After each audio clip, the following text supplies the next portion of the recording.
বসুন্ধরা গুঁড়া মশলা healthy kitchen. প্রিয় দর্শক, আপনাদের সবাইকে ওয়েলকাম করছি বসুন্ধরা গুঁড়া মশলা হেলদি কিচেন থেকে। আমি কাকলি। আর আমাদের হেলদি কিচেনে থাকবেন একজন নিউট্রিশনিস্ট। তিনি আপনাদের তৈরি করে দেখাবেন মজার মজার হেলদি রেসিপি। আমাদের সাথে আজকে আছেন, আমরা ডেকে নিচ্ছি নাহিদা আহমেদ আপা। কেমন আছেন আপা? আসসালামু আলাইকুম। আলহামদুলিল্লাহ ভালো, আপনি কেমন আছেন? আমি খুব ভালো আছি, আর এই মুহূর্তে আরও বেশি ভালো আছি, কারণ বসুন্ধরা হেলদি কিচেন মানেই কিন্তু হেলদি সব রেসিপি। তাহলে আজকে আমরা কি রেসিপি তৈরি করছি আপা? আজকে তৈরি করব চিকেন সাতে। একটু বাঙালিয়ানা স্বাদ মিশ্রণ ঘটিয়ে এটা তৈরি করার চেষ্টা করব। তাহলে আমরা চলে যাচ্ছি মূল রান্নায়। যেহেতু চিকেন সাতে, সেজন্য তো অবশ্যই মাংস লাগছে। মুরগির বুকের মাংস হাড় ছড়িয়ে নেওয়ার পরে 250 গ্রাম পরিমাণ, ততটুকু পরিমাণ আমরা নিয়েছি চিকন স্লাইস করে।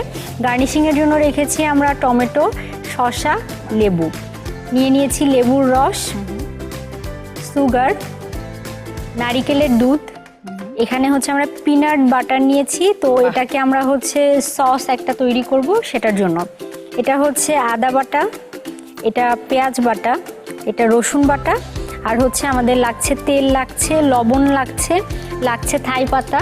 আমরা এটাও সস তৈরিতে ব্যবহার করব। লাগছে ধনিয়া পাতা। আর তো আমাদের গুঁড়া মশলা লাগছে, আমরা কিন্তু রেখে দিয়েছি আপনার জন্য। বসুন্ধরা সব রকমের গুঁড়া মশলা কিন্তু রয়েছে আপা।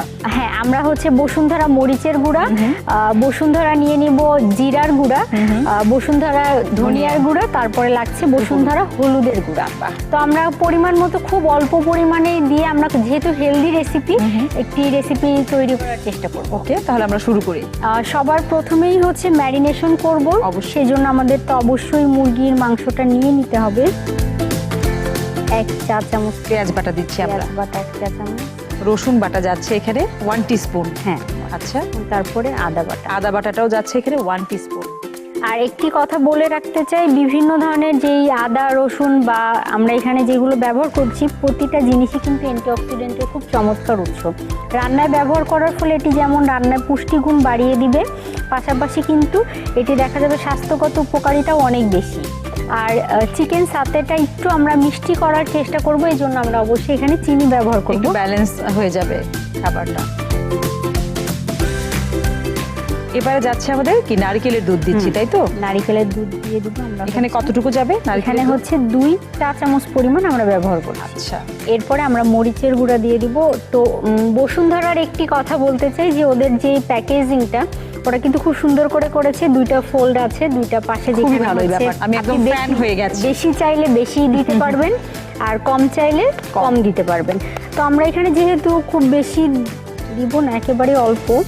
কতটুকু? মোটামুটি হাফ টিস্পুন। এখানে হ্যাঁ 1/4, মানে হাফেরও কম। কারণ আমরা একটু ঝাল আর মিষ্টির কম্বিনেশন ঘটাতে চাচ্ছি, সেজন্য সবকিছু অল্প করে দিব। তারপরে দিচ্ছি ধনিয়া গুঁড়া, সেটা এটাও খুব অল্প পরিমাণে ব্যবহার করব। তারপরে জিরার গুঁড়া, আর সামান্য দিয়ে দিব হলুদের গুঁড়া, খুব সামান্য পরিমাণে। এগুলো একটু মেখে নিব। আমরা লবণ দিয়ে দিচ্ছি। আমরা এখানে থাই পাতা একটু কুচি করে কেটে এর মধ্যে দিয়ে দেব। আর কেউ যদি চায় সবগুলো উপকরণ কিন্তু একসাথে ব্লেন্ড করেও নিতে পারে। আচ্ছা, একটু ধনেপাতা দিচ্ছি। আর আমরা ধনিয়া পাতা দিয়ে দেওয়ার ফলে কিন্তু দেখা যাচ্ছে ধনিয়া পাতার পুষ্টি গুণাগুণও অনেক বেশি। ধনিয়া পাতা যখন আমরা ব্যবহার করছি, এখানে ভিটামিন সি এর উৎস হিসাবে কাজ করবে। পাশাপাশি কিন্তু এখানে বিভিন্ন ধরনের ভিটামিন মিনারেলস তো পেয়েই যাব। ভিটামিন এ, ভিটামিন ই, এই সব কিছুর কম্বিনেশন কিন্তু খুব চমৎকারভাবে হবে। এটা আমরা ম্যারিনেট করে রাখতে হবে অবশ্যই। যেহেতু এখানে চিকেনগুলো আমরা খুব বেশি ছোট টুকরো করিনি, সেক্ষেত্রে এটাকে অবশ্যই ম্যারিনেট করে কমপক্ষে আধা ঘন্টা রাখতে হবে। আধা ঘন্টা। তাহলে দর্শক, আমরা 30 মিনিট ওয়েট করছি। আমাদের কিন্তু 30 মিনিট হয়ে গেছে মোটামুটি। হ্যাঁ, আমরা এখন এই চিকেনগুলোকে শাঁসলি কাটিতে গেঁথে নিচ্ছি। কেউ চাইলে এটাকে যে গেঁথে নিতে হবে সেটাও না, মানে এটা করতে পারি এমনি প্যানে দিয়ে। আমরা এটা করতে করতে হাঁড়িতে তেল দিয়ে দিতে পারি। ওকে, অলরেডি আমাদের প্যানটা গরম হয়ে গেছে। খুব কম পরিমাণ তেল দিব আমরা, সামান্য তেলে। এখানে বলা যায় যে 2 চা চামচ পরিমাণ তেল দিয়ে দিব।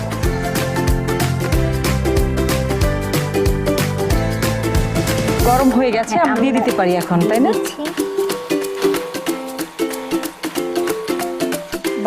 দেখতে কিন্তু এখনই ভীষণ ভালো লাগছে। আমরা কিন্তু ঢেকে দিতে পারি? হ্যাঁ, ঢেকে দিতে পারি, একটু তাড়াতাড়ি হবে। ঢেকে দিলে এটা দেখা যাবে খুব তাড়াতাড়ি হবে। আর একটা বিষয়, রান্না করার ক্ষেত্রে আমরা সবসময় বলি ঢেকে রান্না করতে হবে, পুষ্টি গুণাগুণ তাহলে ঠিক থাকে। আর কতটুকু ফ্লেম বা কোন ফ্লেমে রান্না করছেন এই বিষয়টিও মাথায় রাখতে হবে। আমরা সসটা তৈরি করে নিতে পারি, চিকেনটা হতে হতে। ওকে, তাহলে আমরা সসটাকে রেডি করে ফেলি। সবার প্রথমে আমরা প্যান নিয়ে একটু অয়েল দিচ্ছি, এর মধ্যে 1 চা চামচ পরিমাণ, 1 টিস্পুন। হ্যাঁ। আর যেহেতু হচ্ছে পিনাট বাটার নিয়েছি, তো কেউ যদি মনে করে সেক্ষেত্রে কিন্তু সে শুধু পিনাট যেটা আছে সেই পিনাটকেও সে ক্রাশ করে বা ব্লেন্ড করে নিতে পারে। তো আমরা এখানে একটা পরিমাণই দিয়ে দিব। আমাদের এই পাশে চিকেনটার কিন্তু অলরেডি কালার চলে এসছে। এরপরে আমরা এর মধ্যে সামান্য একটু চিনি দিব, যেহেতু পিনাট বাটারে চিনি অ্যাড করাই থাকে। আচ্ছা, তারপরে এবারে দিচ্ছি আমরা একটু লেবুর রস যাচ্ছে। এটা কি দিচ্ছি? এটা হচ্ছে আদা বাটা। তারপরে দিয়ে দিচ্ছি সামান্য পরিমাণ রসুন বাটা আর 1 চা চামচ পেঁয়াজ বাটা। এটা হতে আমাদের সময় লাগবে কতটুকু? 2 থেকে 3 মিনিট। হ্যাঁ, এটা শুধু নেড়ে চেড়ে আমরা নামিয়ে ফেলবো। আর এর মধ্যে কিন্তু আমরা একটু মরিচের গুঁড়া দিতে হবে। ওকে, যেহেতু ঝাল ঝাল একটা ফ্লেভার আসতে হবে, এই জন্য। আমাদের পিনাট বাটার সসটা হতে হতে আমাদের চিকেনটাও কিন্তু হয়ে গেছে। চিকেনটা আমরা ব্রাউন কালার আসলেই নামিয়ে নেব। মোটামুটি হয়ে গেছে। আর সামান্য একটু লবণ দিতে হবে, যেটা না হলেই সব কিছু কিন্তু অসম্পূর্ণ থেকে যাবে, তাই তো? হ্যাঁ, সেটা তো অবশ্যই। আমরা থাই পাতা দিয়ে দিব একটু। ওকে, চিকেনটার মধ্যে একটা স্মোকি ভাব নিয়ে আসতে হবে, সেজন্য একটু আমরা হিটটা জোরে দিয়ে চিকেনটা কিন্তু ফ্রাই করে নিই। আমরা এটা কিন্তু আর একটু পাতলা করতে হবে, এই জন্য একটু সামান্য পরিমাণ পানি ব্যবহার করতে হবে। আমাদের চিকেনটা সম্ভবত হয়ে গেছে। এরপরে এর মধ্যে আমরা কিন্তু নারিকেলের দুধ দিই। আচ্ছা, এখানে 1/2 কাপ পরিমাণ নারিকেলের দুধ দিয়ে দিচ্ছি। এটা ঘন হয়ে গিয়েছে, এখন কিন্তু আমরা এটা নামিয়ে নিতে পারি। আমাদের পিনাট বাটার সস রেডি, আমাদের চিকেন রেডি। এবার কি করবো? আমরা সার্ভ করে অসাধারণ একটা কালার কম্বিনেশন, আর দেখেই মানে লোভনীয় একটা ভাব চলে এসেছে।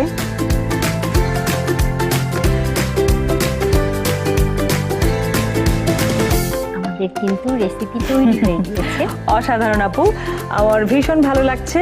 আর শুধু আমার না, আমার মনে হয় আজকে আমাদের দর্শকরাও ভীষণ খুশি হয়েছে আপনার কাছ থেকে এই চটজলদি মজাদার হেলদি রেসিপি পেয়ে।